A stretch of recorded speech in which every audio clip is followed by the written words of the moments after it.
Um. Muito bem, começando o episódio 153 do Vozes do Planeta, tenho mais uma honra de receber um grande especialista que vai nos ajudar a conduzir em um momento extremamente oportuno para a gente entender, para a gente recentralizar. Sabe aquela história do Google Maps, quando você aperta que está indo no mapa, aí você precisa recentralizar para saber onde você está indo? Pois é, hoje a gente vai ter essa aula sobre crise climática. Eu já nem falo mais mudança climática aqui no podcast. O nosso convidado é o pesquisador Paulo Artacho, especialista, né, em mudanças climáticas pelo Instituto de Física da USP, enfim, também um currículo imenso, e é realmente uma honra para nós recebê-lo finalmente aqui no Vozes do Planeta. Tudo bem, Paulo? Tudo bem, é sempre um prazer falar contigo e com o pessoal que está assistindo a gente no Vozes do Planeta. Obrigada. Bom, minha primeira pergunta é bem oportuna dessa semana. Saiu pela Agência Espacial Europeia o dado de que o mundo, setembro, né, foi o mês mais quente da história, esse setembro de 2020. Só que quem acompanha a pauta, né, e quem vê, a gente está vendo a cada mês é o mais quente da história, o ano mais quente da história. Então, talvez seja este o mês mais frio dos próximos anos. Uhum. Conta para a gente qual que é o impacto dessa notícia, Paulo, e dessa realidade que a gente está vivendo. Olha, o principal, eu acho, aspecto relevante dessa notícia do Copérnicos é uma coisa muito simples. As mudanças climáticas deixaram de ser uma coisa do futuro e são absolutamente do presente, estão com a gente aqui o tempo inteiro hoje, né? Tem várias maneiras de você observar isso, você não precisa nem ser cientista para você observar que o clima mudou radicalmente, né? Nós tivemos na semana passada, por exemplo, 8 dias de calor contínuo, com temperaturas acima de 35 graus em mais de 60% da área do nosso país. E nós tivemos recorde de temperatura, 43 graus em Cuiabá, 45 graus no norte do Mato Grosso e assim por diante. Bom, então aquelas ondas de calor que a gente escutava falar que aconteciam na Califórnia, teve 51 graus na Califórnia há 2 meses atrás, ondas de calor na Sibéria, no Paquistão. Olha, a notícia ruim para nós é que as ondas de calor chegaram aqui no Brasil forte e vão ter impactos na agricultura negativos, vão ter impactos na saúde das pessoas e assim por diante. Então, a principal notícia desse anúncio é de que, olha, o planeta está se aquecendo rapidamente, não é no futuro, ele está se aquecendo agora. O aquecimento global é um aspecto das mudanças climáticas, né? Mas como o próprio nome diz, a gente tem uma alteração, né, em grandes proporções de períodos, né? Não é só tipo hoje faz calor, amanhã faz frio, são períodos que são alterados e vem eventos extremos. Acho que é importante a Isso. gente esclarecer, até porque, né, Paula, a gente está vivendo um período de negacionismo. Então, nada melhor do que a gente voltar às origens e explicar ponto a ponto a mudança climática, esses eventos extremos e esses longos períodos que a gente vai sofrer de chuva, de frio, de calor e de seca, principalmente. Paulina, as mudanças climáticas, além do aumento da temperatura, que é o óbvio, tem vários aspectos importantes. O primeiro delas é a alteração na chuva, né? Ou seja, quanto cai de chuva, aonde e quando mudou muito fortemente na maior parte do nosso planeta, né? O Brasil Central agora, nos últimos 3 meses, ficou mais de 60 dias sem uma única gota de chuva. Né? Então, o padrão de chuva está sendo alterado e não preciso dizer que isso é fundamental para 2 coisas. Primeiro, agricultura, e segundo, as nossas grandes cidades. A cidade de São Paulo novamente está em emergência por causa de falta de água. Então, quando você tem 20 milhões de pessoas, né, numa região sem água, o que você faz com essas pessoas? Né? Não dá para tirar 20 milhões de pessoas de um lugar e botar em qualquer outro lugar da noite para o dia. Então, esse é o segundo aspecto das mudanças climáticas que eu acho que é importante salientar. E o terceiro aspecto é o que você falou. As mudanças climáticas estão aumentando a frequência e a intensidade dos eventos climáticos extremos. O que são isso? Grandes enchentes, grandes secas, grandes inundações, ondas de calor muito forte, furacões e assim por diante. Né? Algumas desses eventos climáticos extremos é trivial da gente explicar. Por exemplo, um furacão. Por que está aumentando a incidência e a intensidade de furacões nos Estados Unidos? Olha, um furacão pega a sua energia da temperatura da superfície do mar. O mar está mais quente, os furacões se formam mais frequentemente e mais fortes. Né? As ondas de calor é outra maneira da gente olhar para esses eventos climáticos extremos. Né? E a cidade de São Paulo está observando, desde a década de 50, um aumento forte na quantidade de chuvas muito intensas, chuvas acima de 100 milímetros por dia. Né? Em vez de chover devagarinho ao longo de 3, 4, 5 dias, puf, cai aquele pé d'água que causa inundações, causa escorregamento de terras e encostas, causa um prejuízo social enorme para a população de baixa renda, que são quem mais sofre com as mudanças climáticas. Então, são vários aspectos das mudanças climáticas que estão aqui com a gente já hoje e, obviamente, o país precisa se preparar e se adaptar a essas mudanças climáticas. Bom, vocês estão ouvindo aí ao fundo, começou um pé d'água aqui, então, nesse momento, né, depois de um calorão, justamente um tremendo pé d'água aqui onde eu estou gravando, então isso é mais uma prova de tudo isso que o Paulo acabou de contar. Paulo, aspecto super importante que você está colocando, e agora vamos às causas, né? Já estamos vivendo um período, né, que chama a Era do Antropoceno, que é a era onde o ser humano está influenciando nas coisas da Terra, né? E, de novo, como eu falei, a gente está fazendo esse podcast para explicar, para combater com a verdade, com a ciência, com o que se sabe, muito do que vem sendo disseminado, que vai na contramão, que eu nem vou repetir para a gente não ficar endossando esse tipo de mentira, né? Mas o fato é sabido de que a influência humana, o impacto humano em tudo isso, que nessas alterações que vêm acontecendo. Ela se dá de que forma, Paulo? A gente tem uma sociedade extremamente de consumo, usando muitos dos recursos naturais, que quer dizer usar água, desmatamento e um monte de outras coisas. É por aí o caminho? Sim, veja bem, o nosso planeta, Paulina, tem 4,5 bilhões de anos, né? E a vida evoluiu junto com a evolução geológica do nosso planeta ao longo desses longos 4,5 bilhões de anos. Até que chegou num momento da história, há 200 mil anos atrás, que apareceu uma espécie, que somos nós. Nós somos muito, muito recentes na história do nosso planeta como um todo. Só aparecemos aqui há 200 mil anos atrás. E a nossa civilização, como a gente conhece hoje, só tem alguma coisa em torno de 20 mil anos. Né? Agora, o que aconteceu é que há 200 anos atrás, uma descoberta foi fundamental que mudou a trajetória de todo o planeta, que é você queimando carvão, petróleo e depois gás natural, você produz energia e produz trabalho de uma maneira relativamente barata. Né?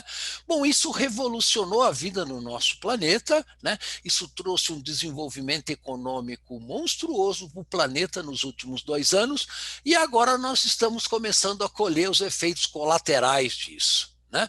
Então, basicamente, a população humana cresceu, né, barbaramente. Hoje nós somos 7,7 bilhões de seres no planeta, e nos países desenvolvidos, o nível de consumo, como você colocou, é absolutamente insustentável, né?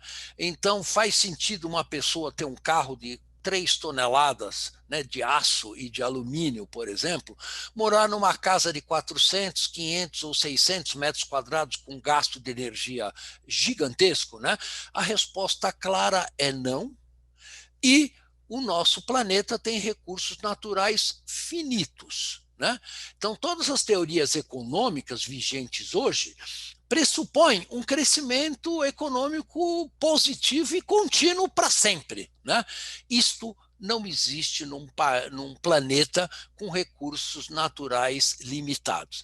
Então, o que nós estamos observando hoje é um conflito dessas duas questões. Olha, nós estamos exaurindo os recursos naturais do nosso planeta, e isto vai desde água, vai desde recursos minerais, vai uma série de fenômenos diferentes que estão fazendo com que a gente, basicamente, esteja usando muito mais os recursos naturais do nosso planeta do que a gente deveria.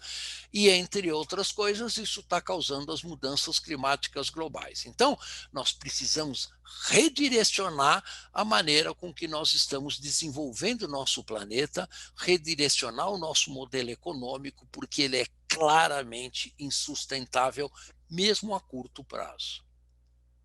E isso de forma global, né? Você está colocando. Aí me leva a também contar a história e o papel do IPCC, o painel intergovernamental de mudanças climáticas, né? Que leva também muitos desses dados às reuniões do clima da ONU, e para tentar chegar em algum consenso onde países cheguem a algum acordo para reduzir tudo isso, né? Uhum.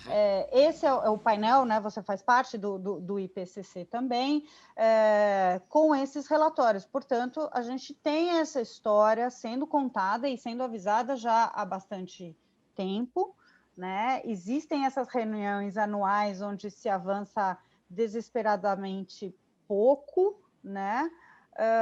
E a gente chegou agora nesse limite imposto por uma pandemia por conta justamente do mau uso, vamos dizer assim, dessa película natural de 4,7 bilhões de anos que essa espécie mal usou nesses últimos 200 anos, certo, Paulo? Como é que é o caminho agora desses relatórios, né? Você que trabalha diretamente com isso, nesse momento global de desafio que a gente está, de últimas chances, digamos assim, e se você concorda com isso, de que alguns estados, né, como na Amazônia, já se fala do ponto do não retorno, e em outros ambientes, o oceano também num estado bastante preocupante, né? Existe forma de retorno ainda, e ela é a partir de que momento?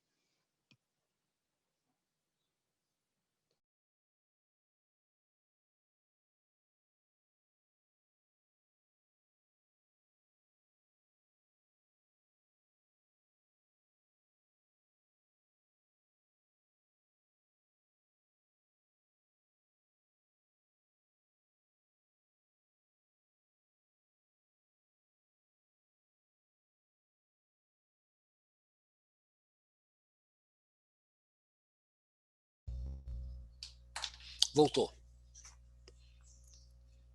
Tá sem som. Estava te mandando Tá, um áudio. Você pegou minha pergunta ou quer que eu Peguei. refaça ela? Então vamos continuar daí, é muito fácil, né? Vamos lá, pode Bom, ir. o único acordo internacional que nós temos hoje para reduzir emissões de gás de efeito estufa e dificultar uma emergência climática planetária é o Acordo de Paris. A parte triste desta história é que, se todos os países cumprirem as suas metas, que são voluntárias no Acordo de Paris, mesmo assim o planeta está numa rota de aquecimento de 3,3 graus Celsius, né? Até agora, o planeta já se aqueceu 1,2 graus, que pode parecer pouco, mas isso é uma média global. Em algumas regiões do Nordeste, a gente já observa um aumento da ordem de 2,5 graus. Partes da componente leste da Amazônia já se aqueceram em 2 graus centígrados, o que é muito para o funcionamento de um ecossistema. Bom, mas de acordo com o Acordo de Paris, o nosso planeta está numa rota de 3,3 graus Celsius de aquecimento global. Em áreas continentais, esse aquecimento é 1 grau maior do que a média global. Então, isso significa em torno de 4,3 graus centígrados, aonde a nossa civilização vive, que é nas áreas continentais. Se a gente levar em conta que 80% da população vai viver em áreas urbanas em 2050 e as ilhas de calor das áreas urbanas aumentam essa temperatura em pelo menos 1 grau, então nós estamos falando de um aquecimento nas cidades, que é onde vive 80% da população, de 5 graus. Né? Ou seja, é muita coisa e nós vamos precisar de mudanças drásticas, né? No uso dos recursos naturais do nosso planeta, como as nossas cidades são construídas, para que a gente possa garantir, e não é no final do século, isso nós estamos falando, é até 2050, ou seja, daqui a 30 anos. Né? Então, veja que isso é o que caracteriza a emergência climática. E este cenário de aumento de temperatura de 5 graus é se todos os países cumprirem as suas metas. Desmatamento no Brasil continua aumentando 25% a 30% ao ano.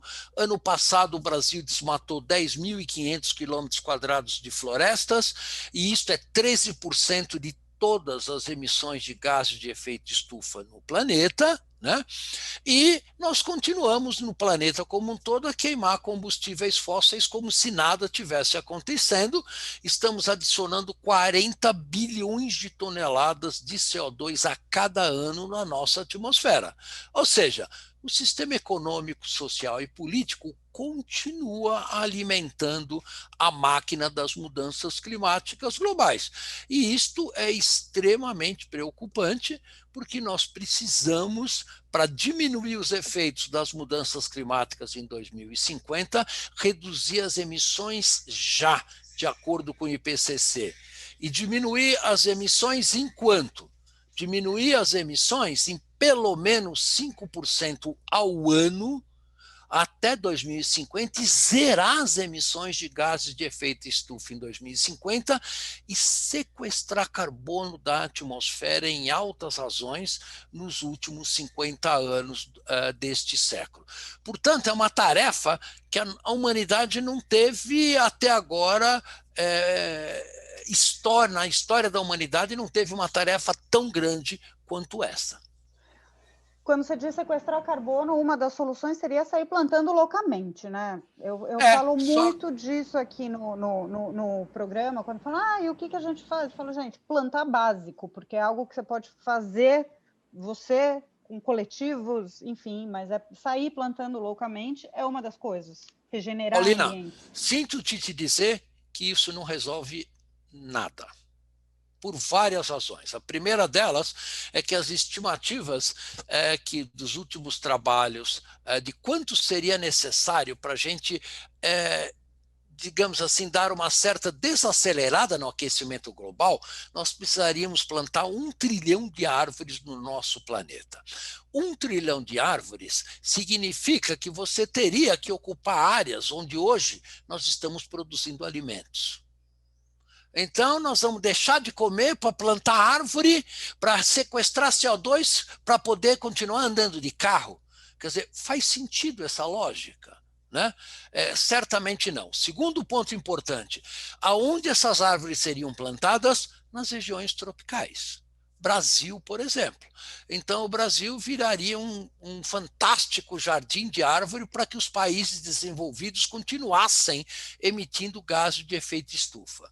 Quer dizer, na história real é o seguinte, sem uma redução drástica das emissões dos países desenvolvidos, Europa, Estados Unidos, agora China, Japão e Austrália, não há saída. Não adianta plantar árvore se você continuar emitindo na razão que a gente está emitindo agora. Emitindo e desmatando, que também é uma forma de emissão também, né? Exatamente. Você tocou de um ponto que era muito discutido, né? É discutido ainda dentro das reuniões do clima, mas é uma realidade muito brutal e você abriu a nossa conversa falando disso. Falar de mudança climática, de crise climática, é falar de desigualdade, falar de privilégios e falar de quem pode, quem não, ricos, pobres e quem está no meio do caminho sem entender nada, né? A gente teve um estudo divulgado esse ano falando que 1% mais rico emite o dobro do que toda a metade mais pobre do globo no Isso, mundo, apenas 1%, não é isso, Paulo? E isso. aí, e aí a gente está falando dos países ricos, das sociedades onde tem maior capital de consumo mesmo. Exato, veja, o nível de consumo de um americano médio é mais de 15 vezes maior do que o nível de consumo de um indiano médio. E é pelo menos 3 vezes maior do que um brasileiro médio. Né? Então, sem reduzir o nível absurdo de consumo dos países desenvolvidos, não há saída. Então, você viu agora pelo discurso do Joe Biden, né, que ele vai, digamos assim, tentar fazer incentivos para o Brasil reduzir o desmatamento. Isso é extremamente bem-vindo, só que tem um detalhe. Se os países desenvolvidos não fizer a parte deles, não adianta nada o que o Brasil faça com a Amazônia. Por quê? Por uma razão muito simples. Tá? Se nós continuarmos emitindo gás de efeito estufa, queimando o petróleo, o aumento médio da temperatura pode chegar em torno de 5 graus Celsius. Se nós aumentarmos a temperatura em 5 graus Celsius, a Amazônia não vai ter condições de sustentar o seu ciclo hidrológico, que se autorrealimenta. Então, a floresta vai começar a diminuir de tamanho, de área e de estoque de carbono. Né? Vários trabalhos com modelos radicalmente diferentes mostram que este processo já está em curso, inclusive. Né? Então, a floresta está sofrendo um estresse que ela não sofria há 30, 40 ou 50 anos atrás. Portanto, se a gente parar de desmatar a Amazônia e os países desenvolvidos continuarem a queimar combustíveis fósseis, dá no mesmo.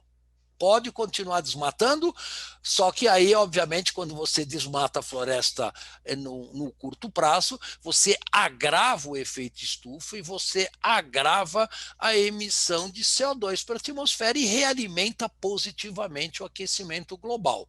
Então, nós estamos numa armadilha onde a saída não é plantar árvores, a saída não é só reduzir o desmatamento de florestas tropicais, mas é principalmente zerar as emissões de gases de efeito estufa, que na verdade, vindas de combustíveis fósseis, que na verdade é o motor da economia do nosso mundo desenvolvido hoje, e por isso é que tem tanta oposição a você mudar o modelo econômico de desenvolvimento que ele já mostrou-se insustentável.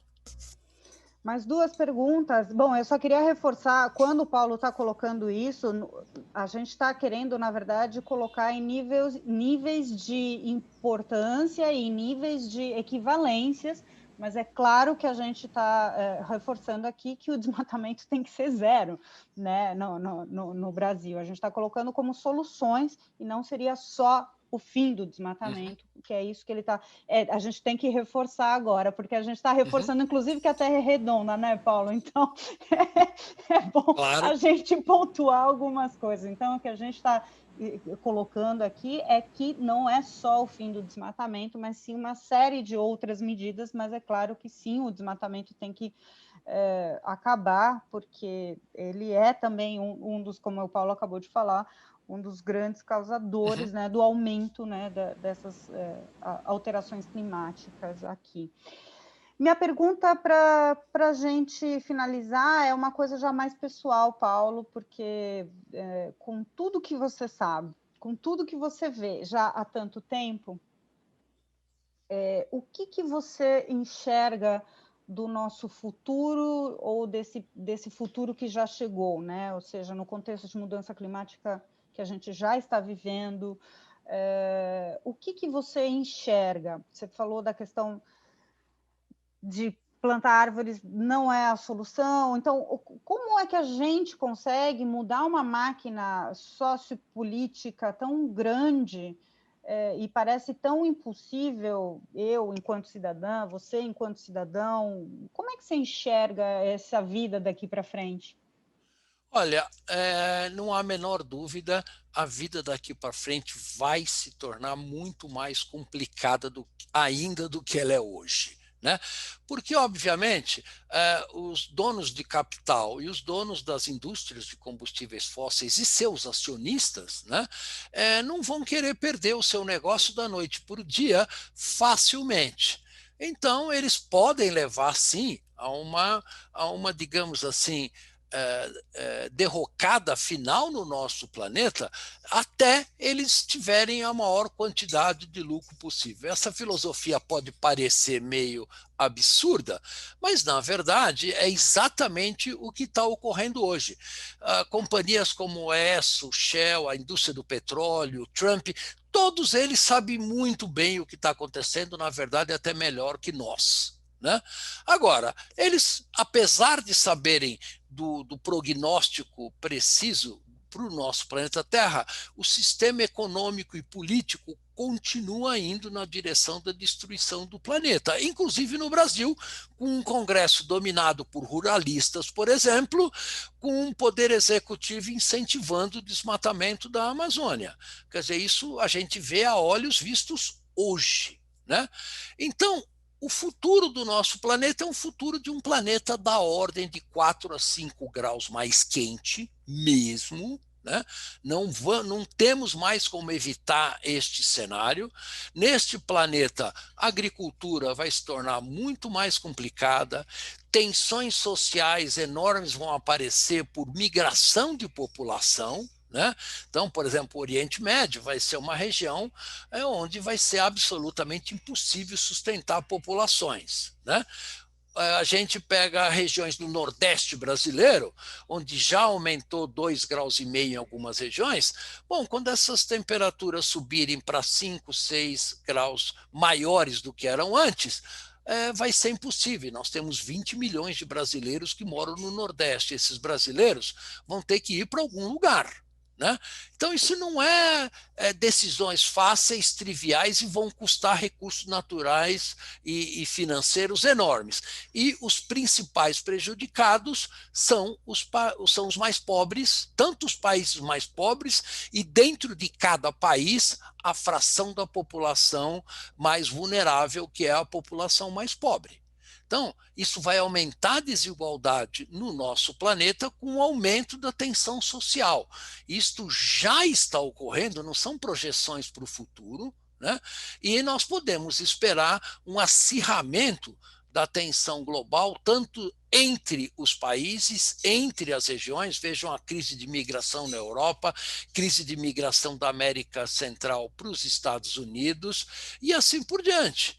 Então, isso não é futuro, isso é o que está ocorrendo hoje, né? Seja por razões políticas, religiosas ou climáticas. A fração dessas tensões devido à mudança climática vai aumentar no futuro, não há a menor dúvida. E é bom que todos nós possamos estabelecer um sistema de governança global para administrar esse processo, porque não vai poder ser feito que nem foi feito no Covid-19. Veja, no Covid-19 é uma epidemia global, mas cada município teve uma estratégia diferente, cada estado teve uma estratégia diferente, cada país teve uma estratégia diferente. A gente consegue resolver um problema global com uma falta de governança desse nível? Não tem jeito. Então, nós vamos precisar de um sistema de governança global que sequer começou a ser construído ainda. Né? Então, o que os Estados Unidos têm de emissão de gás de efeito estufa afeta o Brasil, afeta a Coreia do Sul, afeta a Austrália, afeta todos os países do mundo. E vice-versa. O desmatamento do Brasil afeta o planeta como um todo. Então, nós precisamos de um sistema de governança que administre esta questão, e isto é uma necessidade urgente. Isto vai contra a direção de muitos países que veem o multilateralismo como uma ameaça à sua soberania. Mas, obviamente, essa é uma visão muito equivocada e que nós vamos precisar mudar a curto prazo. Como aquele meme, não sei se você viu, que vem uma onda que era o Covid-19, depois vem a onda que é a recessão, e a onda maior que vem por cima de tudo isso é a mudança climática. Não há dúvida. O momento que a gente vive também vai ser muito desafiador, justamente por conta da recessão econômica, que vai ser reaproveitado isso por essas indústrias e governos para retroalimentar e talvez postergar decisões mais duras também, né, Paulo? Não há a menor dúvida, e é importante a gente fazer o paralelo da situação da pandemia do Covid-19 com a questão das mudanças climáticas, né? Elas têm algumas semelhanças e têm algumas diferenças importantes. A principal diferença é que a pandemia do Covid pode durar mais 2, talvez 3 anos, mas a mudança climática vai demorar décadas e séculos, né? Então, o aprendizado que a sociedade teve com a pandemia poderia ser usado para a gente evitar um desastre muito maior, que é o desastre que pode acontecer com o planeta se a gente não agir na questão das mudanças climáticas globais. E a gente precisa agir ontem, né? Nós estamos extremamente atrasados, nós não precisaríamos ter entrado nessa crise climática se desde o que a ciência diz há 20 ou 30 anos atrás tivesse sido escutado pelos nossos governantes. Mas eles preferiram escutar os interesses econômicos da indústria e do setor financeiro ao invés de escutar os interesses da população. Então, estamos nessa crise por causa desta questão. Então, vamos trabalhar para sair dela. Vamos trabalhar, vamos ouvir a ciência, vamos disseminar notícias de verdade, né? E que possam contribuir na busca de soluções. Hoje, aqui no episódio 153, tive o enorme prazer, nós tivemos o enorme prazer de ouvir, e te agradeço imensamente pelo tempo e principalmente por todas essas explicações, Paulo Artacho. Obrigada. Paulina, é sempre um prazer. Obrigado a vocês e obrigado pela audiência também.